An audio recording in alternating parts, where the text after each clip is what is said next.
Ce que je peux dire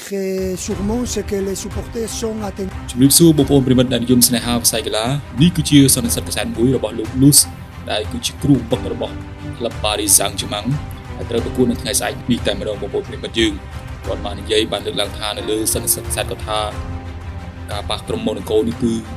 រៀងពិបាកបន្តិចហើយសម្រាប់ក្រុមរបស់គាត់តែគាត់នឹងអាចព្យាយាមនឹងធ្វើប្រាប់ទៅលើកូនក្រុមរបស់គាត់នៅអ្វីដែលគាត់មានហើយគាត់បានបញ្ជាក់ទៅថាក្រុម Monaco គឺជាក្រុមមួយដែលអាចយកគ្រាប់បាល់បានប្រាក់ផែនឹងក្រុមរបស់គាត់ដែរប៉ុន្តែអ្វីលើកនេះការដំណងទៅលើខ្សែការពាររបស់ក្រុមរបស់គាត់គឺគាត់នឹងធ្វើឲ្យបានល្អការប្រកួតជុំទី2នេះ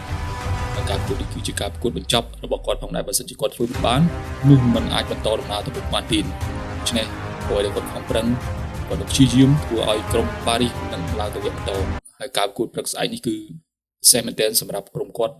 ដែលលេងនៅប៉ះក្រុម Monaco គាត់តែងតែលើកសរសើរទៅខាងក្រុម Monaco វាត្បិតតែក្រុមនៅលេខរៀងឆ្ងាយពីគាត់មែនប៉ុន្តែអាចយកឈ្នះ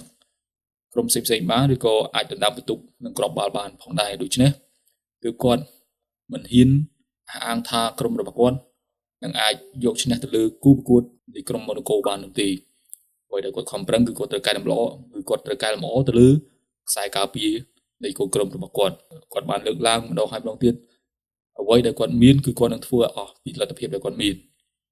ដូច្នេះយើងមានទៅរងចាំមើលនៅថ្ងៃស្អែក